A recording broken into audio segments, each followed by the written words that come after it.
तो मैंने कहा भाई 2 महीने से पेमेंट नहीं आ रहा, कंपनी जिसके लिए मैं रिप्रेजेंट कर रहा हूँ उसका तो 8 महीने से पेमेंट नहीं है, बट 6 महीने तक उन्होंने तुमको पेमेंट दिया है।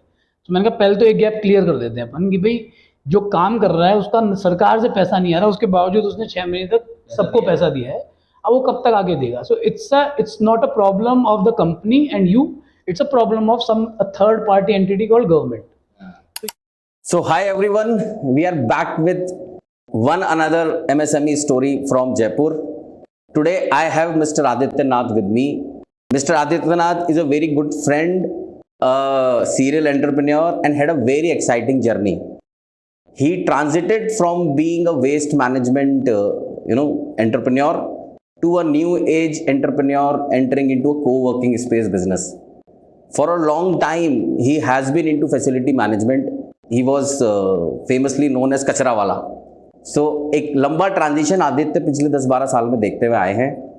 इनकी जर्नी हमें इंस्पायरिंग इसलिए लगती है क्योंकि बहुत बड़ा MSME सेगमेंट ट्रेडिशनली अपने बिजनेस में कन्फाइंड है.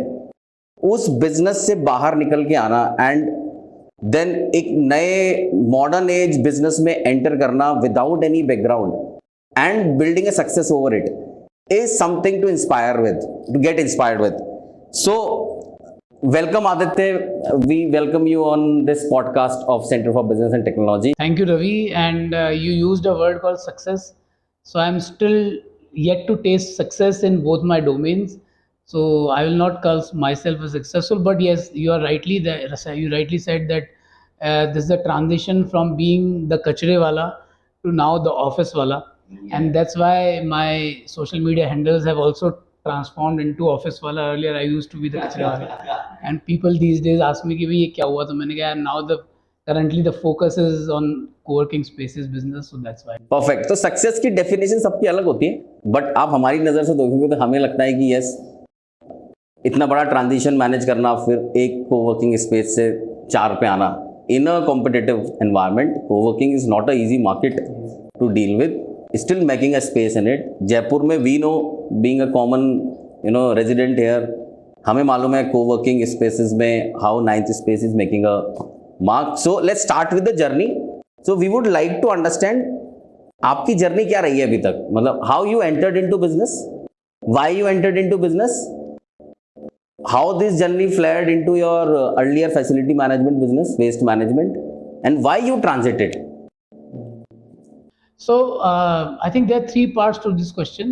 That first is why I entered into business, then how I entered into the business, first into the domain of waste management, then now into co-working, and what is the transition. Yes. So probably, so you see I always say this thing to whoever I meet, or जब भी मैं किसी अपने बारे में कुछ बात करता हूँ. So my initiation into the career life of a human being, जिसे हम career कहते हैं, post immediately after your 10+2. Yes. So my initiation has been into a social sector.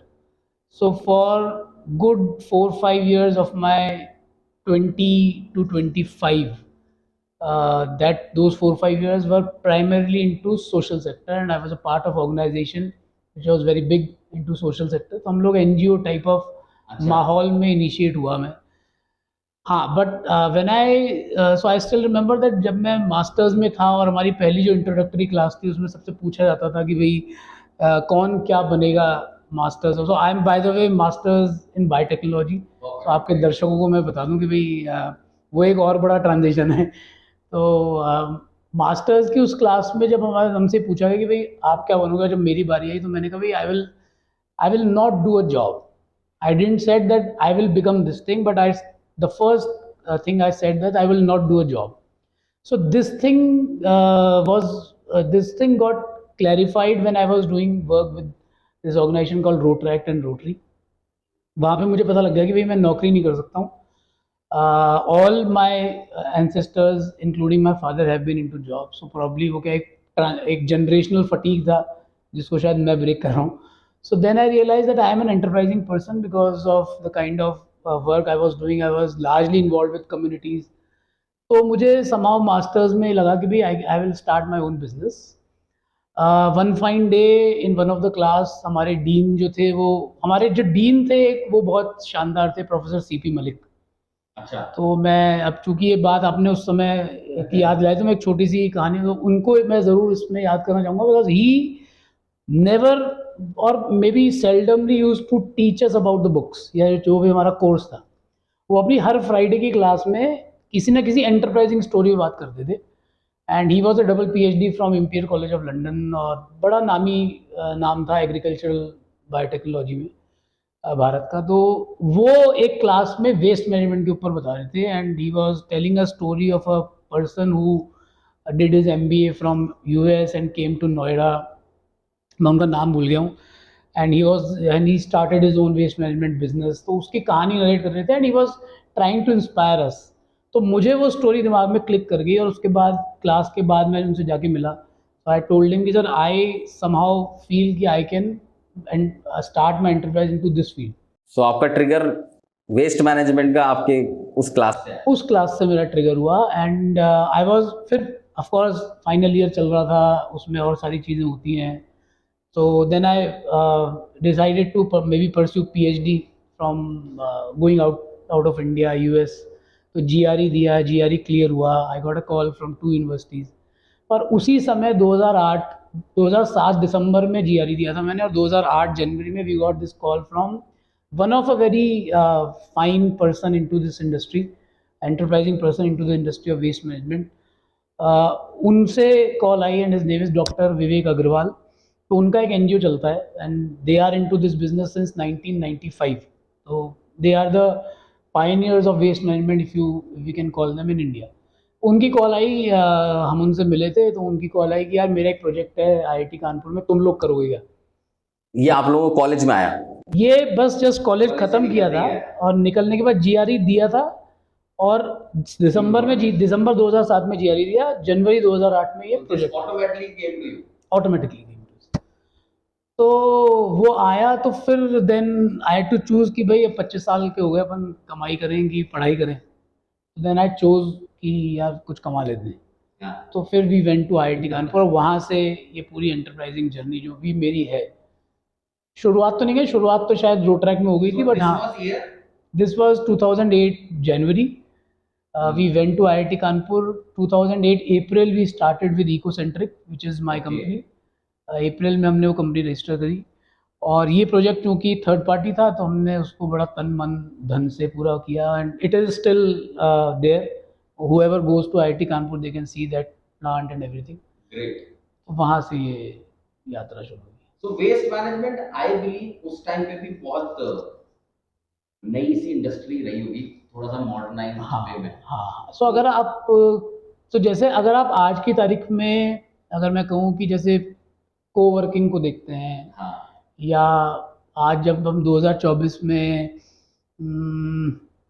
Online businesses को देखते हैं, पोर्टल्स को देखते हैं, जिस उसके अराउंड जो बज़ है वो उस समय वेस्ट मैनेजमेंट एडटेक के अराउंड बज़ हुआ करता था। तो इकोनॉमिक टाइम्स से रोज़ एक आर्टिकल आता था अच्छा। अराउंड वेस्ट मैनेजमेंट कि भाई waste management is an upcoming industry. तो वो भी हम जैसे स्टार्टअप्स के लिए थोड़ा सा इम्पेटस का काम करता था कि यार अच्छा इट्स अ ग्रोइंग इंडस्ट्री। फिर किसी ने एक दिन कह दिया कि यार कचरा दुनिया में तीन तीन ही बिजनेस अच्छे होते हैं और उन उन उन क्षेत्रों में अच्छे होते हैं जो कभी खत्म नहीं होंगे। तो एक तो है स्वास्थ्य, एक है खाना और मैंने कहा तीसरा है कचरा। तो कचरा भी कभी खत्म नहीं होगा। तो मैंने कहा फिर रिसेशन का भी कोई परेशानी नहीं है तो इसमें काम करते हैं। तो ऐसे ही करके मतलब दीज वर द पॉजिटिव। जब आप स्टार्टअप में होते हो यू सीक कि यार कहीं से वो कॉन्फिडेंस बिल्डिंग पॉइंटर्स आते रहे। तो ये these were the confidence building point. So ये आपके फीड्स थे जो आपको फिल कर रहे थे आगे बढ़ने के लिए। ग्रेट। सो फिर आगे की जर्नी क्या रही? You started and I understand waste management is a operationally intensive business, तो आई एम श्योर आपको इसको सेटअप करने में भी चैलेंज आए होंगे और it worked out well for you? नहीं, so it worked out well predominantly for me because I was working with the community since the age I was of 21। तो मेरा वो जो 5 साल का बैकग्राउंड था NGOs में काम करने का, सो that was one the fact that I've entered into an industry which was largely a social entrepreneurship industry। उस समय जब लोग शायद फाइनेंस या दूसरे अच्छे फाइनेंशियल रिटर्न्स वाले बिजनेस में था, हमने ये चूज़ किया। सो वो रीज़न था बिकॉज मेरा जो प्रिलिमिनरी ईयर्स थे वो सोशल सेक्टर में हुए थे बट इसको फेस करने में चैलेंजेस हमारे पास डेली बेसिस पे हैं, आज भी चैलेंज है। आज भी हम कोई नया वेस्ट मैनेजमेंट का प्रोजेक्ट शुरू करते हैं, so it's the same challenge. You have to galvanise the community and work around them. अभी ये है कि भाई एज ऑफ नाउ 15 साल के एक्सपीरियंस में we have sort of streamline the operations कि यार ये यहाँ काम करेगा, ये वहाँ काम करेगा। तो वो सब चीज़ें हमारे पास हैं। उस समय वो नहीं था, उस समय it was more of doing and learning and then doing and learning and then doing and learning. But हाँ, जो कनेक्ट वाली बात होती है ना, that how, so as an operational guy into any labour intensive industry you have to first establish that connect with their workers. और भारत में as oppose to western countries, India में चैलेंजेस मोर ट्रिकियर, क्योंकि यहाँ पे cast आ जाती है, यहाँ पे Absolutely. लोकलाइजेशन आ जाता है। एंड ये सेगमेंटेशन में इसको अलग तरीके से देखा जाता है, इस तरह का एम्प्लॉयमेंट। अच्छा, मैंने आपकी कुछ पिक्चर देखी जिसमें आप खुद कहीं सड़कों पे झाड़ू लगा रहे झाड़ू हैं, लगा रहे आप हैं लोग वहाँ। कहीं ग्रुप एक्टिविटी कर रहे हैं वेस्ट उठाने की, तो वो क्या एक्सपीरियंस रहे हैं आपके? सो जैसे मैं आपको पहला एक्सपीरियंस बताऊँ, जब हम IIT कानपुर गए, so we were two of us, one of my friend who was partner with me. तो हम दोनों गए थे वहाँ पे, और हमने वहाँ देखा। तो theory we had all the design कि यार कैसे होगा, क्या होगा। बट एक छोटा सा चैलेंज आया कि वहाँ पे एक प्रोफेसर थे, मैं उनका नाम नहीं लूँगा, but he was a very celebrated professor in India in terms of environmental sciences. So उनके कुछ पायलट प्रोजेक्ट्स चल रहे थे वहाँ पे वेस्ट मैनेजमेंट को लेके। आज जो हम रेलवेज में जो बायो टॉयलेट्स की बात करते हैं, इट्स देयर बेबी। तो हमें वहाँ पे कॉन्ट्रैक्ट मिल चुका था जिस एजेंसी को हम रिप्रेजेंट कर रहे थे उनको। तो वहाँ पे जो सुपरिटेंडिंग इंजीनियर थे, जो IIT को सारा संभालते हैं, जहाँ सारा कॉन्ट्रैक्ट उनके हाथ में होता है, so that guy told us on day one कि यार सब कुछ सही है, आपके जिसको आप रिप्रेजेंट करो उनको कॉन्ट्रैक्ट मिल चुका है, पर आपको एक हमारी कमेटी है एनवायरमेंटल प्रोफेसर्स की, उनको संतुष्ट करना पड़ेगा। उनके बड़े क्वेश्चंस हैं, उनके बड़े ऑब्जेक्शंस हैं कि बाहर से क्यों करवाया जा रहा है। तो हमने कहा ठीक है।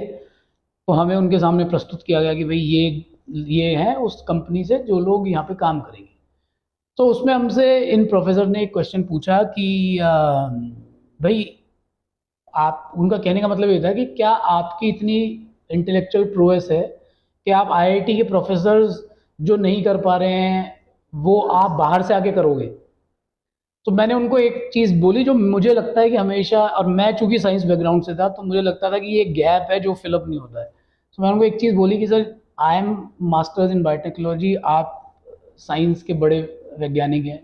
The problem with people in science is that whole of their ideas are largely into theory and you need people to implementing this whole idea, and I am sure that we'll be able to do it. So we did that project, और उस project को उस समय टेरी से 7 star rating मिली in terms of ग्रीहा, जो green building होती है। It was inaugurated by then prime minister Manmohan Singh. तो वहाँ से संघर्ष की शुरुआत हुई, वो संघर्ष आज तक जारी है। फिर कुछ बड़े प्रोजेक्ट्स किए, वहाँ पे लेबर से सामना हुआ, स्ट्राइक्स से सामना हुआ। तो मैं जब पहला एक बड़ा शहरी प्रोजेक्ट करने गया जोधपुर, तो वो भी एक थर्ड पार्टी प्रोजेक्ट था, एक बड़ी कंपनी का कॉन्ट्रैक्ट था और 8 महीने से बंद पड़ा था, और 24 दिन की वहाँ स्ट्राइक चल रही थी कामगारों की कि भाई। ये वेस्ट मैनेजमेंट का प्रोजेक्ट है, सिटी के वेस्ट मैनेजमेंट का। सिटी अर्लियर शुरुआत के 2-3 साल हम लोग बहुत छोटे स्केल पे काम कर रहे थे, and we are also doing consultancy for big companies, चाहे उनके ऑपरेशनल प्रोजेक्ट्स हों चाहे कुछ हो, और अपना छोटा लेवल पे जो काम कर रहे थे। तो फिर तो एक अपॉर्चुनिटी ये आई that that company called me कि यार आप वहाँ जाके संभालोगे क्या। तो मैंने कहा ठीक है। अब हमारे पास इतना तो था नहीं, तो हमने कहा ठीक है, भी इसी पैसे कमाने का जरिए। तो वहाँ चले गए। तो जोधपुर में उस समय 24 दिन की स्ट्राइक चल रही थी सारे सफाई कर्मचारियों की, कि भाई हम इस कंपनी से, हमारा 6 महीने का पैसा नहीं आया और हम काम नहीं करेंगे। तो आई वेंट देयर। तो मैंने पहले समझा कि भाई क्या है, कौन है। अच्छा, क्या होता है कि communities have their own leaders. तो ये मेरा जो, ये सब जो चीज़ें, जो ट्रेनिंग है, ये मेरी ऑलरेडी जब मैं सोशल सेक्टर में काम कर रहा था फॉर डिफरेंट प्रोजेक्ट्स, तो मेरी हो चुकी थी। और कुछ शायद हो सकता है जनरेशनल भी आई हो, कि हम लोगों को इन सब चीज़ों का हमारे पारिवारिक तौर पे भी थोड़ा आइडिया है कैसे ये चीज़ें होती हैं। So I first the day I went, I still remember, it was 24 October 2009 जब मैं जोधपुर पहुंचा था। और मेरे लिए एकदम नया शहर था। और वहाँ पे मैं जा गया, और मैंने सबसे पहले जो भी इस कम्युनिटी के सर्वा कहलाए जाते थे उस समय, उनसे मिला। उन्होंने कहा कि सर हमारा पेमेंट नहीं आ रहा 2 महीने से, और प्रोजेक्ट वॉज 8 मंथ ओल्ड। तो मैंने कहा भाई 2 महीने से पेमेंट नहीं आ रहा, कंपनी जिसके लिए मैं रिप्रेजेंट कर रहा हूँ उसका तो 8 महीने से पेमेंट नहीं है, बट 6 महीने तक उन्होंने तुमको पेमेंट दिया है। तो मैंने कहा पहले तो एक गैप क्लियर कर देते हैं अपन कि भाई जो काम कर रहा है उसका सरकार से पैसा नहीं आ रहा, उसके बावजूद उसने 6 महीने तक सबको पैसा दिया है, अब वो कब तक आगे देगा। So it's not a problem of the company and you, it's a problem of some third party entity called government. तो ये चीज़ समझाने में 2 दिन लगे। तो मैंने उनको पहली शर्त ये रखी, मैंने कहा आप कल से काम शुरू करोगे, और मेरी गारंटी है कि अपन देखेंगे कि पेमेंट कलेक्टिवली अपन कैसे निकालते हैं। तो अब जो भी था भगवान का कह लो आप हाथ, या फर्स्ट बिगिनर्स लक जो एल्केमिस्ट में कहा जाता है, तो बिगिनर्स लक हो सकता है, या जो भी था, but they started working on probably 28 और 29, और प्रोजेक्ट शुरू होना, मतलब गाड़ियाँ वाड़ियाँ सब काम करने लगी, कचरा उठाने लग गई। उसके बाद हम तुरंत गए नगर निगम के ऑफिसर के पास। अब ये भी बिगनर्स लगे कि जो सीईओ ऑफ नगर निगम था उसकी सेकंड पोस्टिंग थी UPSC, as an UPSC qualifier. वो पहले डीएम थे किसी जिले के, और उसके बाद वो सीईओ आए थे। So he was fresh, he didn't had any bias in his mind. अब जब मैं पीछे कनेक्ट करता हूँ तो मुझे लगता है कि दिस वाज द रीजन। तो बिगनर्स लग हम कहते हैं, तो उसकी रैशनैलिटी ये है कि उसका भी बायस नहीं था। अदरवाइज जो खाया पिया व्यक्ति होता है वो थोड़ा सा टालता है, करता है, सुनता नहीं है। सो वहाँ पे वहाँ पे हम लोगों का ये हुआ कि मैं उनके पास गया, and I categorically told him, यार ये है ना, मेरा बैग में होगा फ़ोन, वो बज रहा होगा, sorry. Meanwhile, let me give an insight to the audience. Facility management and facility management, waste management is an industry which is heavily dependent on labor, and labor which is almost comes from an unskilled category. तो waste management सबसे बड़ा challenge है आपको man power management. And मैंने बहुत सारी waste management companies देखी है विच गॉट स्टक और got failed due to their manpower management issues. So एक कंपनी को चलाने के लिए फैसिलिटी मैनेजमेंट में आपको बहुत ज़रूरी है मैन पावर मैनेजमेंट प्रोसेस को समझना और उसमें एक्सपर्टीज बिल्ड करना। उसके बिना आप इस इंडस्ट्री को चला ही नहीं सकते। And I think Aditya would agree to it, क्योंकि वो जो बता रहे हैं अभी इट्स द सेम केस। एक गवर्नमेंट प्रोजेक्ट 8 महीने से चल रहा है, suddenly it got a breakdown just because labour denied to work. और ये होता रहता है इस इंडस्ट्री में, it's a norm. It's a norm, and it will keep continuing because we have a large chunk of population which is dependent on unorganized sector for their. But on the other side, I believe facility management India के लिए fastest growing industry है, right? Absolutely. So there are two things. Facility management is a different entity which we also ventured into later on in our stages because it's a facility management बड़ा umbrella है, मतलब उसमें बहुत सारा बहुत सारी चीज़ आती हैं, और facility management is more economically viable for a business. Waste management is a very typical business, it takes time. The economic बाद में समझ पाया वो कि ये थोड़ा सा कर करके समझ में आया। मतलब ऐसा नहीं था, पैरेलली हमसे शुरू से, जैसे जब हम आईआईटी कानपुर कर रहे थे तो हमारे पास एक पैरेलली वेस्ट मैनेजमेंट का फैसिलिटी मैनेजमेंट का प्रोजेक्ट भी आया फॉर राजस्थान क्रिकेट एसोसिएशन। तब आईपीएल शुरू हुआ था उस साल, और उनका जो पूरा फैसिलिटी मैनेजमेंट था वो गड़बड़ा गया था पहले मैच में। तो उस समय चेयरमैन आईपीएल के जो हुआ करते थे वो बड़ा झल्लाए थे लोकल एडमिनिस्ट्रेशन पे, और लोकल एडमिनिस्ट्रेशन बड़ा परेशान में था क्योंकि उनको कोई चाहिए था, and there was second match which was lined up in a week's time. तो हम समहाउ पहुंचे थे अपना प्रपोजल लेके। तो अब ये भी आप कह सकते हो बिगिनर्स लक है, इसके पीछे कोई रैशनैलिटी नहीं है। इंटरेस्टिंग है, ये बिगिनर्स लक है, इसके पीछे कोई रैशनैलिटी नहीं है कि हम लोग, जैसे आप कोल्ड कॉलिंग करने जाते हो अलग अलग जगहों पे, हम लोग प्रपोजल लेके आरसीए पहुंचे कि हम लोग ये करते हैं। हम लोग गए थे वहाँ पे वेस्ट मैनेजमेंट करने, तो वहाँ पे एक सूबेदार जी करके हुआ करते थे, उनको मिले तो अरे, तो उन्होंने पहले फिर से बोले बोले यार आपको भगवान ने भेजा है, मैं आपको हमारे प्रेसिडेंट से मिलाना चाहता हूँ। तो वहाँ पे तो प्रेसिडेंट उस समय विमल सोनी थे, वो तो थे नहीं, बट वहाँ पे एक सेक्रेटरी थे शायद, वो या वाइस प्रेसिडेंट थे, सुभाष जोशी, उनसे उन्होंने हमें मिलाया। और उनसे उनको हमने प्रपोजल दिया, उन्होंने कहा ये सब तो छोड़ दो, तुम यहाँ की सफाई कर सकते हो क्या? 7 दिन बाद हमारे यहाँ मैच है, और परसों जो मैच हुआ है उसका जो पूरा कचरा है वो ऐसा कैसा स्टेडियम में पड़ा है। तो हमने, अब हमें भी लालच तो था यार, प्रोजेक्ट मिल रहा है, चैलेंज था वो एक अपने आप में। तो हमने कहा हाँ सर कर लेंगे हम, जैसा हर स्टार्टअप वैसा हम सब कर लेंगे, वैसा हमने हमने कभी मना नहीं किया कि हाँ हम नहीं कर पाएंगे, हमने कहा जी हाँ कर लेंगे। तो कर लेंगे, तो उन्होंने कहा भाई कल से शुरू हो जाओ, हमारे पास कोई लेबर नहीं है पीछे, हमें पता नहीं कि लेबर कहाँ से आएगी क्या आएगी। उस दिन हम यहाँ पे अलग अलग जगहों पे गए, कुछ जानकार थे उनको कॉल किया, फॉर्चुनेटली एक अच्छा सुपरवाइज़र मिल गया, उसको पकड़ा, उसके थ्रू 8-10 लेबर जो ज़रूरत थी वो बुलाई, और अगले दिन मैं और मेरा पार्टनर और साथ में 10 लोग वहाँ पे जुड़ गए, बड़ी बांस की झाड़ू लेके सफाई करने। मतलब अगर आरसीए में पहली बार ढंग की सफाई होगी तो हमने की होगी, इसका क्रेडिट हम ले सकते हैं। सो ये मोमेंट ऑफ ट्रूथ होता है बिजनेस के, कि जब आप जी रहे होते हो अपना बिजनेस खुद लग के सफाई करके करा के एंड, बट ये इस टाइम में पैशन बहुत काम कर रहा होता है, राइट? ये पूरा passion driven, absolutely absolutely. The early drives comes from passion. Great, hats off. Great. So moving to the journey ahead, what was your overall, experience with waste management?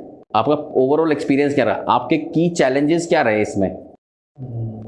सो देखिए इसमें सो वेस्ट मैनेजमेंट इज अगर again an evolving, it has seen a lot of transition in last 15 years जो मैं देख रहा हूँ। सो 2008 से अगर अब मैं बात करूँ तो I have seen big companies failed drastically, और मैं ये भी कह सकता हूँ कि कुछ कंपनीज को मैंने जो सेशंस दिए वो उसी चक्कर कारण से फेल हुई। तो I can call self my as a prophecy boy, फिर मैं कह रहा था कि ये फेल करोगे, वो मान नहीं रहे थे और वही फेल हुए। सो इसका सबसे बड़ा चैलेंज है that we are still in the waste management domain, we are still not trying to evolve towards a decentralize system of waste management. हम लोग अभी भी जयपुर शहर के कूड़े की समस्या को एक पूरे शहर के तौर पे देख रहे हैं। हम ये नहीं देख रहे हैं कि जयपुर को कितने भागों में डिवाइड किया जा सकता है, और जितने भागों में डिवाइड है, मैं म्यूनिसिपल डिवीजन की बात नहीं कर रहा हूँ, मैं ऑपरेशनल डिविजन्स की, वेस्ट मैनेजमेंट के पर्सपेक्टिव से ऑपरेशनल डिविजन्स की बात कर रहा हूँ। तो जितने भी भाग बनते हैं जयपुर के, उन भागों में वहाँ का अपना सिस्टम होना चाहिए।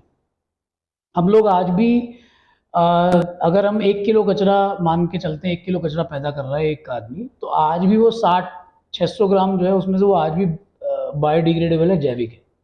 तो वो लोकलाइज तौर पे मैनेज हो सकता है। उसके लिए आपको झोटवाड़ा से या सी स्कीम से दूर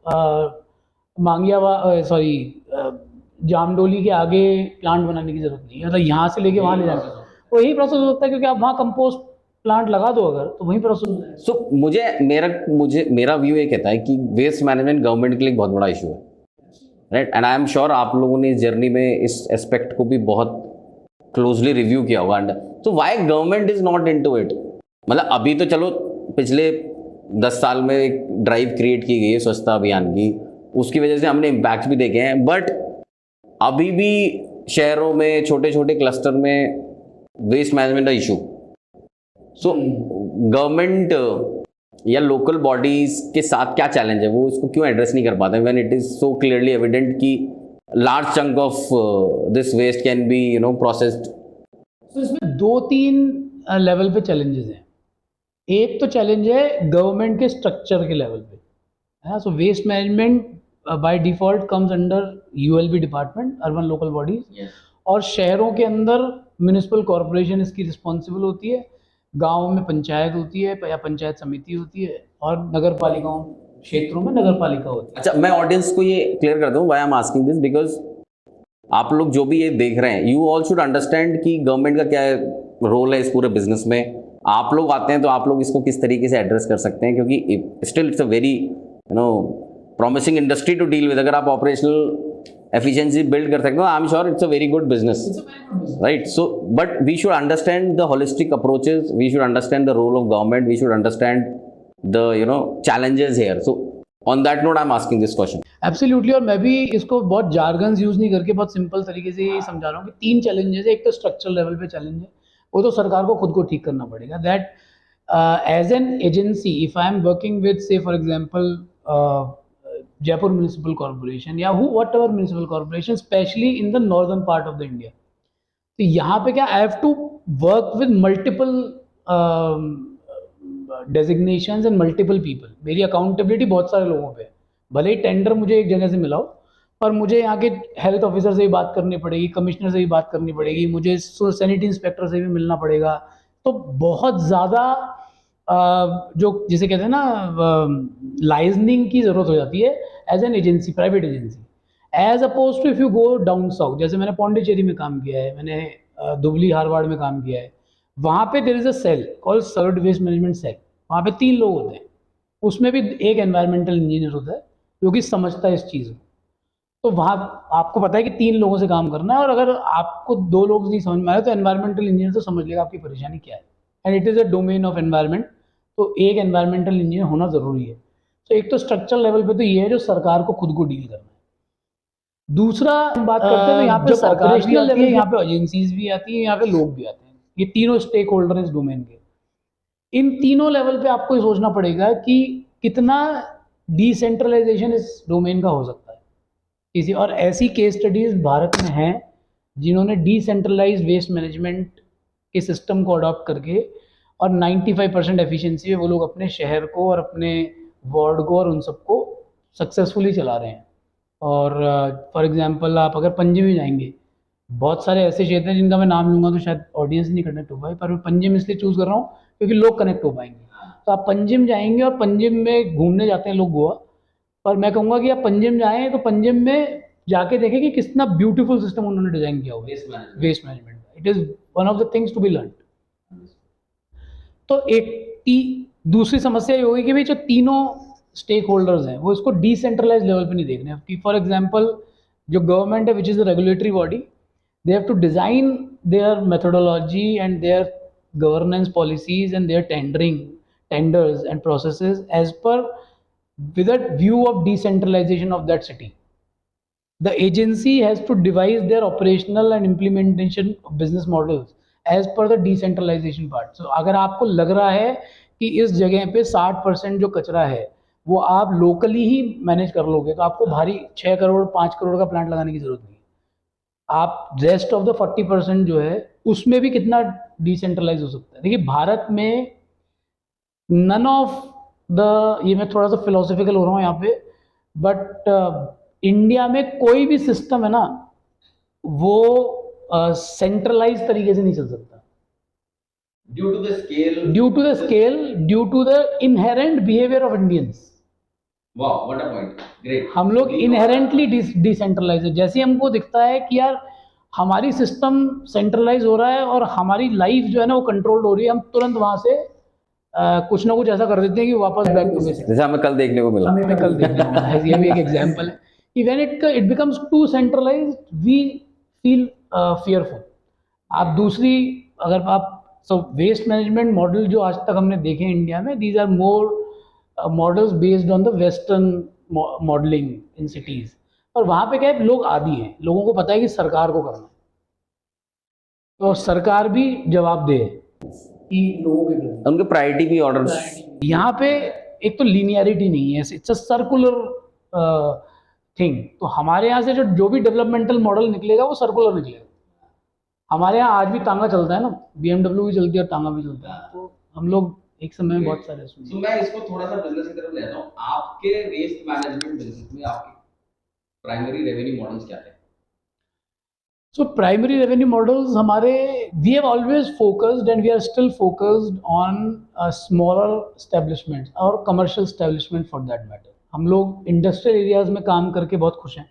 नहीं, आपका मॉडल मतलब जस्ट टू सिंपलीफाई, आपका बिजनेस मॉडल, रेवेन्यू मॉडल क्या है? आप लोग टेंडर लेके? यस, हमारा रेवेन्यू मॉडल बहुत सिंपल था. कचरे साफ करने का कॉन्ट्रैक्ट लेके? नहीं, तो हमने एक चेंज ये किया डे 1 से, और ये चेंज हमारा डे 1 से था दैट जनरली इस डोमेन में ये है कि कचरा उठाने वाली एजेंसी अलग है और उसको प्रोसेस करने वाली एजेंसी अलग है. हाँ. तो ये भी एक डाइकोटॉमी इस मॉडल में डिफरेंट है, इसलिए भी बहुत सारे काम नहीं होते हैं. अच्छा. बहुत सारे प्रोजेक्ट जो है उसके तो उठाएगा कौन, प्रोसेस कौन करेगा? और उठाएगा तो वो उठा के क्या लेके आ रहा है, सेग्रीगेट हो रहा है कि नहीं हो रहा है, क्योंकि इसको तो सेग्रीगेटेड चाहिए. हाँ. तो हमने इस गैप को खत्म कर दिया था. हमने डे 1 से चाहे छोटा प्रोजेक्ट हो या चाहे बड़ा प्रोजेक्ट हो, हाँ हमने इंटीग्रेटेड मॉडल बनाया कि भाई रिसाइकलिंग भी हम ही करेंगे। ओके अब उस रिसाइकलिंग में ये मॉडल है कि if I am working with say for example RIICO, तो RIICO will develop that plant based on our recommendation and technology, and we will operate that plant for whatever is the जो processing का plant है वो भी आप operate वो भी हम operate दो मॉडल निकल के आ रही है, कचरा उठाना है उसका टेंडर है तो कचरा उठाने का पैसा मिलेगा हमें, and second is to manage the process of you know processing the waste. So हम लोग तो अब इस केस में क्या होता है कि जो बिजनेस मॉडलिंग है वो डिफरेंट हो जाती है, वो ऐसे हाँ। डिफरेंट हो जाती है कि we are then doing a service contract with you as an entity, and we are telling you that from collection to segregation to processing will be done by us, whatever cost it incurs on a monthly basis you will pay that. So that is with the government parties or with the industrial Government, parties? non-government, any party we go into contract, this has been the business model of ours from day one. Okay. तो इसलिए हम जो वो पर ton based वाला जो business model है, हाँ वो हमको कभी सूट ही नहीं करता, और वो लार्जली सबको पता है कि दैट इज नॉट। So आप लोग उन इंडस्ट्री के साथ काम करोगे जहाँ पे वेस्ट ज्यादा प्रोड्यूस होता है? कहीं पे भी हो, मतलब our lowest benchmark is that any space which is producing 1 ton per day and more Understood, waste. understood.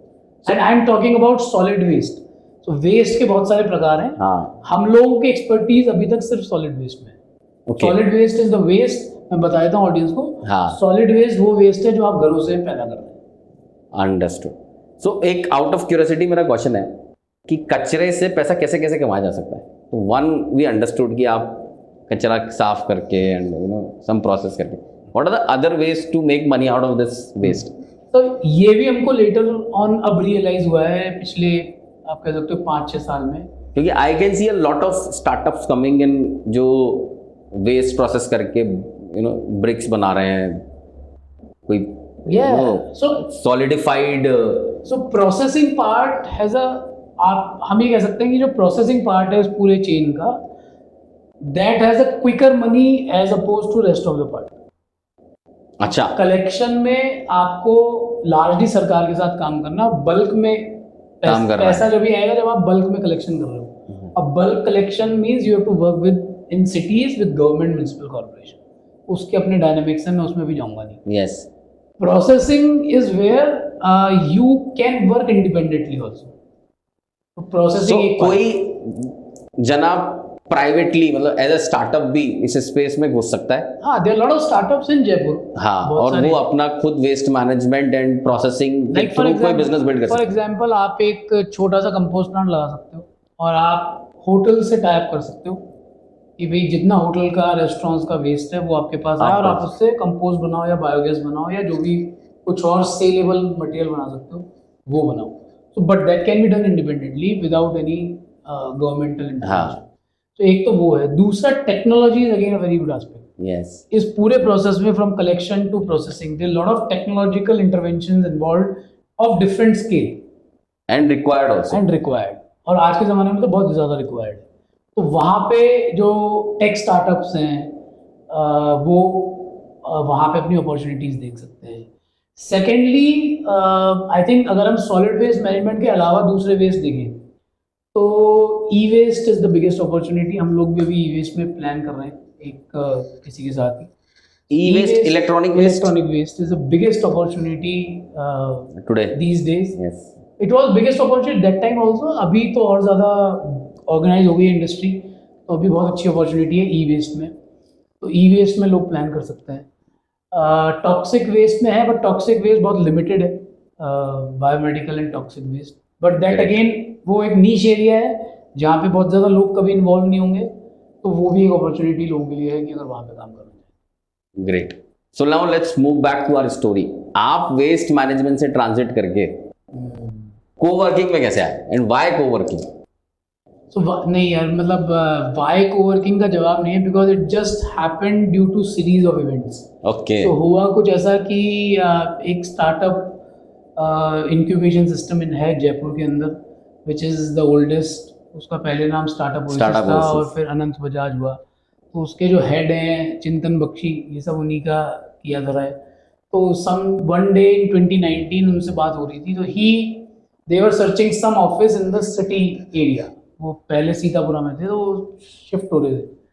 चिंतन ने कहा यार आप कोवर्किंग स्पेस क्यों नहीं करते हो, ये अच्छा कहानी है, ये अच्छा है और उसका एक पार्ट हम ले लेंगे। तो मैंने कहा ठीक है चलो, एक क्लाइंट है। बिजनेस आ रहा हाँ, तो पहले। उन्होंने इसी तरह से मुझे समझाने की कोशिश की थी कि आपका एक क्लाइंट है और ये इंडस्ट्री इसी पे बेस्ड है, कि भी आपके पास अगर एंकर क्लाइंट्स हों तो आप इसको आगे ग्रो कर सकते हो। तो मैंने कहा ठीक है। तो वो मेरे एक पार्टनर था इसमें, अब he is not there in the company, but उस समय एक पार्टनर था, तो हम दोनों को बात क्लिक हुई। That partner was very much insisting कि यार मैं आपके साथ काम करूं। तो मैंने कहा ठीक है, इस पे कर सकते हैं। मेरे को थोड़ा सा लग रहा है कि यार ज़्यादा दिमाग लगाने की ज़रूरत नहीं होगी इसमें, पर देखते हैं। तो हमने वहाँ पे वर्किंग करनी शुरू करी। फिर वो एक्सेल शीट्स बनती हैं, वायबिलिटी मॉडल, उसमें भी चिंतन ने हमें हेल्प करी। तो हम लोगों को लगा कि यार कर सकते हैं। तो हमने एक 10,000 स्क्वायर फीट का एरिया देखा उस समय, और वहाँ पे क्या कि भाई इसमें अपन 3 फ्लोर का बनाते हैं, एक सॉर्ट ऑफ हिस्सा जो है वो इनको दे देंगे, देन विल स्टार्ट मार्केटिंग, कुछ ना कुछ तो हो ही जाएगा। तो वहां से वो दिमाग Start में हुई। कीड़ा जो है वो कुलमुलाया, और फिर हुआ ये कि चिंतन का एक दिन फोन आया कि यार हमारा तो ये मामला थोड़ा सा अटक गया है, now you are on your own. Okay. तो हम तब तक आगे बढ़ चुके थे, तो हमने कहा ठीक है इतने बड़े स्केल पे ना करके let's take a small space. तो हम लोग ढूंढने निकले, तो सी स्कीम में हमको एक जगह मिली, which was our first working space back in 2019 October में। वहां से we the journey transition. Started. वहां से ये था कि भाई उस समय, अब उस समय है प्री कोविड पोस्ट कोविड का मामला। तो हमने 2019 अक्टूबर में शुरू किया, और स्पेस बनी, दिसंबर जनवरी तक रेडी हुई। बनी हुई स्पेस थी, उसको थोड़ा रेनोवेट करना था हमको, वो किया। और जनवरी में जब हम फर्स्ट क्लाइंट हमने ऑलमोस्ट ओपन कर लिया था, और वो फरवरी सॉरी मार्च से मूव इन करने वाले थे, तो तभी खबरें आनी शुरू हो गई कि भाई कुछ ऐसा कोई वायरस फैल गया दुनिया में। तो एक दिन उनका फ़ोन आया कि यार अच्छा, हमें टेंशन हो गई कि यार इतना पैसा इसमें पैसा लग लगा गया, दूं। और क्या होगा। So we had done the contract with them, but उनका फ़ोन आया कि यार हम अभी शिफ्ट नहीं करेंगे बिकॉज कंपनी की तरफ से ऑर्डर्स हैं कि कुछ हो रहा है, लेट वेट एंड वॉच। और 19 तारीख को लॉकडाउन लग गया। तो लॉकडाउन खत्म हो गया। लॉकडाउन ने बहुत सारी चीज़ें, जब आप पहिए पे घूम रहे होते हो और जब आप पहिए में घूमते हुए अलग होते हो, कभी हर व्यक्ति के जीवन में ऐसा आता है। शायद मेरे जीवन में वो लॉकडाउन एक ऐसा ऐसा पॉइंट रहा। तो वहाँ पे भी बहुत सारी चीज़ें निकल के आई कि यार कैसा है क्या है, and this can be a good option also. तो लॉकडाउन एक ट्रांजिशन, वो तो पूरी दुनिया में ट्रांजिशन का माहौल बिल्कुल। था। But fortunately when immediately the first lockdown open in June, the company came back and they gave us this thing. यार जो स्टार्टिंग मार्क होता है ना, वो उन्होंने हमको दे दिया कि यार आप हम जा नहीं रहे। तो मैं एक एक्सरसाइज, तो 30% of our space was occupied. Occupied, हमारा रेंट निकल रहा था। तो वहां से शुरू हुआ, और फिर उसके बाद तो हम कर रहे हैं। तो उसमें इसमें भी अपने लेवल के संघर्ष है, अपने बहुत वो गए। फिर so last 5 years, almost 18 to 20 months, अगर मैं कहूँ तो we have been largely, these 18-20 months have been a dry period okay. in terms of occupancy. Rest 40-45 months have been 90-95% occupancy Great, in our great. working spaces. So that's a big thing. पर हाँ, अभी हमको उसमें as a business success की जो मैं बात कर रहा था, we have yet to test that success in terms of profitability, money, जो भी मटेरियलिस्टिक सक्सेस टर्म्स हैं। But in terms of operational success we have seen that. मैं एक बड़ा एमएसएमई माइंड से एक क्वेश्चन पूछ रहा हूँ आपसे। जब आप ट्रेडिशनल बिजनेस कर रहे थे ऑफ दिस वेस्ट मैनेजमेंट, जहाँ आप खुद भी ऑपरेशनल एक्टिविटी में एंगेज हैं, आप मार्केटिंग भी कर रहे हैं, आप बिजनेस डेवलपमेंट भी कर रहे हैं, आप ऑपरेशन भी मैनेज कर रहे हैं, and you there is a bent of mind. मैंने हमेशा देखा है जो पुराने बिजनेस हैं, जो एंटरप्रेन्योर्स हैं या ट्रेडिशनल एसएमईज हैं, they have a different mindset. Yes, and then coming to a new business, that वो सब पीछे अप्रोचेस आपको हिट बैक करती हैं। तो coworking, I understand it's a business which will be more dependent on new age startups, freelance businesses, companies who are having presence with, and it's a different business model altogether. आपके लिए इस transition में कुछ challenge आया, या ये कैसे हुआ? आपको बिजनेस रन करना, एक वेस्ट मैनेजमेंट बिजनेस रन करना, इज डिफरेंट स्टोरी। कोवर्किंग का बिजनेस चलाना डिफरेंट स्टोरी। यहाँ अलग नेटवर्क चाहिए और यहाँ अलग नेटवर्क चाहिए। इसकी वैल्यू चेन बिल्कुल अलग है, इसकी वैल्यू चेन बिल्कुल अलग है। आपको ये चैलेंज नहीं आया, या ये भी something happened with you and things got sorted? So interestingly Ravi, मेरा एक चीज ना पता नहीं अब वो इनहेरेंट रही है या क्या रही है, अब जब मैं देखता हूँ तो मुझे लगता है कि मैं कहीं प्लान नहीं करता था, हाँ। But inherently waste management business also मेरा हमेशा फोकस ये रहता था कि यार ये 6 महीने में, या फॉर दैट मैटर कोई भी चीज़ हो, मुझे हमेशा ये रहता है कि यार मेरा इन्वॉल्वमेंट वापस 6 से 8 महीने के बाद ऑटो पायलट रहना चाहिए, मेरा इन्वॉल्वमेंट नहीं होना चाहिए। तो जो आप तस्वीरों की बात कर रहे थे, झाड़ू लगा, तो वो शुरू में पूरी एनर्जी डालता हूँ दैट अगर जैसे फॉर एग्जांपल हमने राजस्थान का पहला रूरल, और मेरे हिसाब से तो शायद भारत का भी होगा, पर राजस्थान का पहला ऑर्गेनाइज वेस्ट मैनेजमेंट प्रोजेक्ट किया था हम लोगों ने इन अ विलेज कॉल्ड सोडा। तो वहाँ पे हमको ये बड़ा, वो एक डिफरेंट टैलेंट था हमारे लिए। हम लोग तब तक सिर्फ अर्बन स्पेसेस में काम कर रहे थे, हमें पता नहीं था रूरल में क्या होता है, बट वो रूरल आया तो हमको लगा यार एक चैलेंज है, करते हैं यहाँ पे काम। तो जब हम वहाँ पे तो हमारी जो प्लानिंग थी वो यूजुअली अर्बन स्पेसेस में 2-3 महीने की होती है, जहाँ पे हम कम्युनिटी मोबिलाइजेशन करते हैं, रिसोर्सेज देखते हैं, करते हैं, और 3 महीने बाद हम लॉन्च कर देते हैं। वहाँ पे टुक 6 मंथ्स, जबकि छोटा सा काम है, पर 6 महीने थे, क्योंकि रेजिस्टेंस इतना है ना। हमारे यहाँ पे कम्युनिटी है जो सफाई का काम करती है, और जब आप गाँव में जाते हैं तो वो और क्लियर पिक्चर है। तो वो रेजिस्टेंस था। मेरी डे 1 से लड़ाई इसी बात पे, इस फील्ड में लगी। मतलब मैं एक डिटेल्ड एग्जांपल आपको नहीं दे सकता, नहीं तो लोग मेरे पे केस कर देंगे। पर डे 1 से, चाहे वो छोटा प्रोजेक्ट रहा हो, चाहे वो बड़ा प्रोजेक्ट रहा हो, हमने किसी का सरनेम नहीं देखा एम्प्लॉयज हायर करते वक्त। और अगर कोई रेजिस्ट करता था कि मैं ये कचरे का काम नहीं करूँगा, या मैं ये नहीं करूँगा, झाड़ू लगाऊंगा, नॉट फॉर मी, तो मेरी कोशिश होती थी कि इसको लिया जाए और उसको लाके काम कराया जाए। इसकी जो हिंड्रेंस है या जो ब्लॉकेजेस है वो तोड़ी जाए, और मैंने बहुत लोगों की तोड़ी है, और उन लोगों ने बहुत ग्रो किया है इस फील्ड में।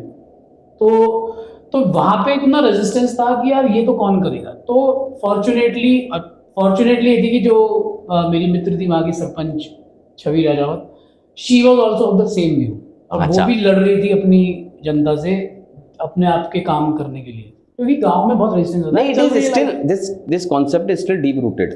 There are a lot of people जो ये काम नहीं करना चाहते। जनरेशनल है ना। हाँ, जनरेशनल है, यानी इसको तो टाइम लगेगा भी निकलने में, पर इसके लिए आपको बहुत एफर्ट लगाना है। मैं आपसे एक क्वेश्चन इसलिए पूछ रहा हूँ क्योंकि जब हम लोग ट्रेडिशनल एसएमई से मिलते हैं, जब हम लोग उनको कंसल्ट कर रहे होते हैं, एक बैरियर हमेशा हम एक्सपीरियंस करते हैं कि वो लोग, उनको डर लगता है किसी नए बिजनेस में जाने में, उनको डर लगता है कुछ और करने में, उनको हमेशा लगता है जो कर लिया यही आता है।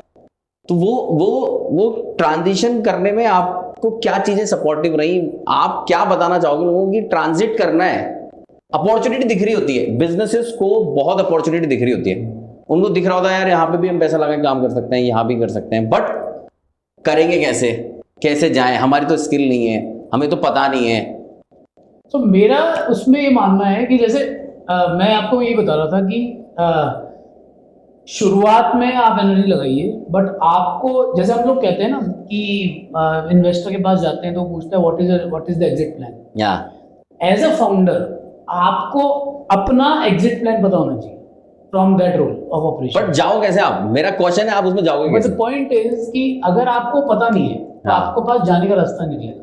सबसे बड़ी प्रॉब्लम जो आप कह रहे हो ना, people don't have this mindset of exiting from a current role. हाँ, रोल ट्रांजिशंस बहुत इंपॉर्टेंट है। यस। सो आपने शुरू किया है तो ऑफ कोर्स आपको मेहनत करनी पड़ेगी बहुत सालों तक, but at some point of time you have to decide यार now my role is different.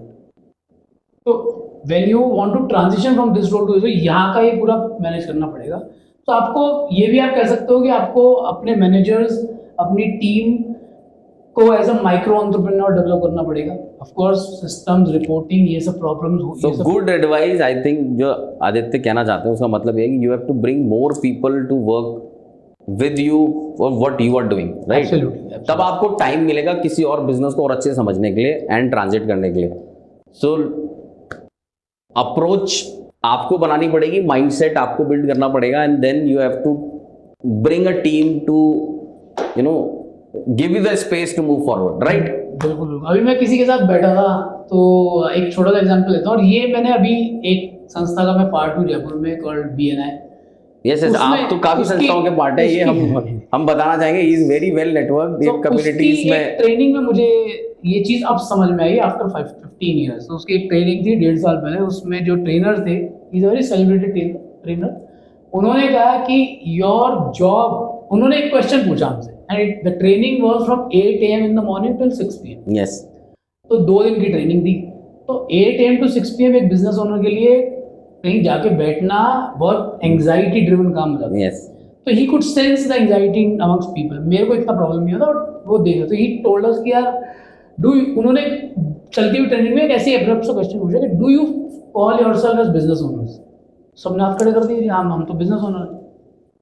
तो उन्होंने एक बात बोली कि if you can not spare 2 days from 8 AM in the morning to 6 PM in the morning for your own upskilling, then you don't call yourself as a business owner, you're a self self-employed। Employed person. तो yes, ये जो line आई ना, यहाँ से मुझे और clarity आ गई कि भैया now you have to transition from this eureka moment.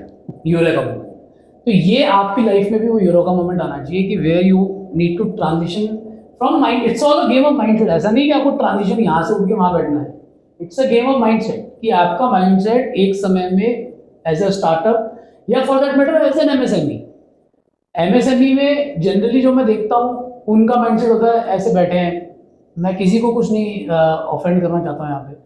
आप गए मिलने, आप बात कर रहे हो, मैं आपके पास आया हूँ मिलने, तुरंत एक कस्टमर आ गया और आप खड़े होकर चले गए। हाँ मैं क्या दिखाऊँ।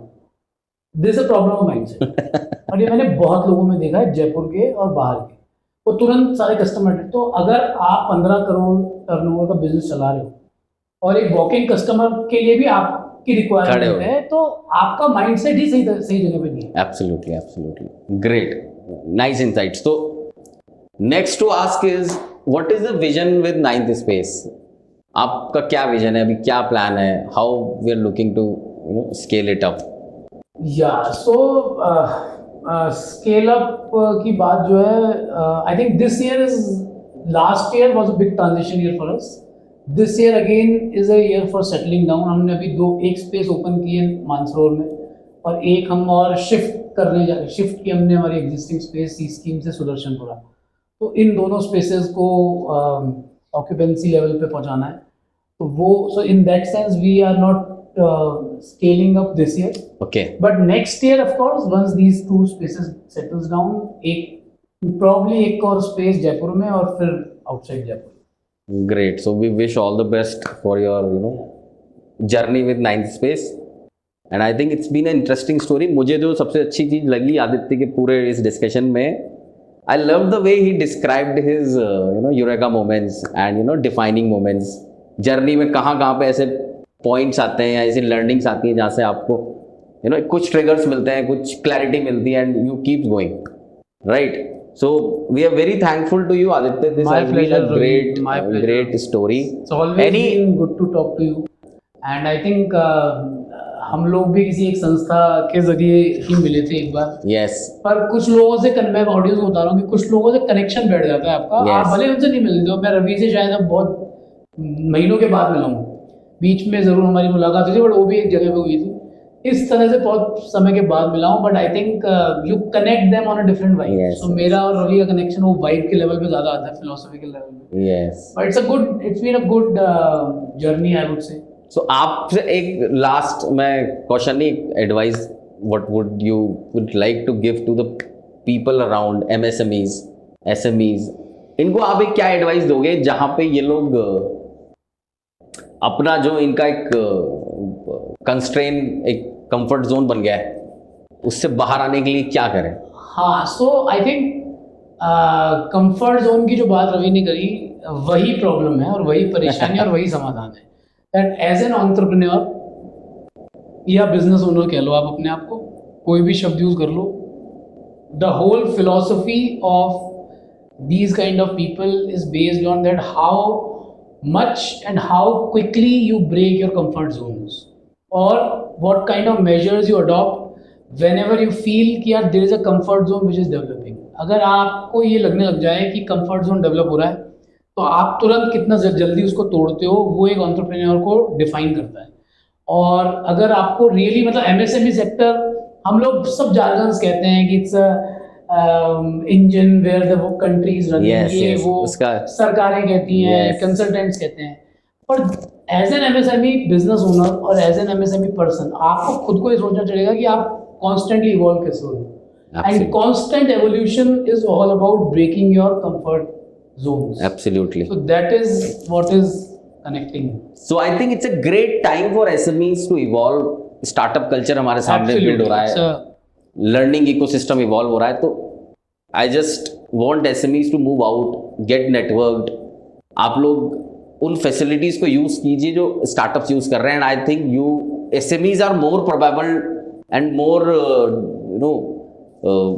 blessed to have their prior learnings, existing supporting ecosystem and something disruptive that they can do. मुझे लगता है कि SMEs स्टार्टअप से जल्दी सक्सेसफुल हो सकते हैं, because startup comes with their own limitation. उनको पीछे का कुछ नहीं पता होता, they just come with their ideas and startup is all together different journey. मतलब अगर आप कहते हैं ना कि ओवरनाइट सक्सेस और या ओवरनाइट डिसरप्शन, यस, वो कोई भी एमएसएमई वाला बंदा ला सकता है, Yes. क्योंकि उसके पास उसने सब देखा होता है। Absolutely. उसको सिर्फ एक काम करना है, वो जिस सीट पे अपनी फेविकॉल ला के बैठ गया है, उस उसको सीट से छोड़। उठ के उसको अपने आप को वापस वल्नरेबल बना। Great. So like Aditya left the 10-year, 12-year effort with waste management, managing it single-handedly, taking the plunge of growth and moving to a next venture.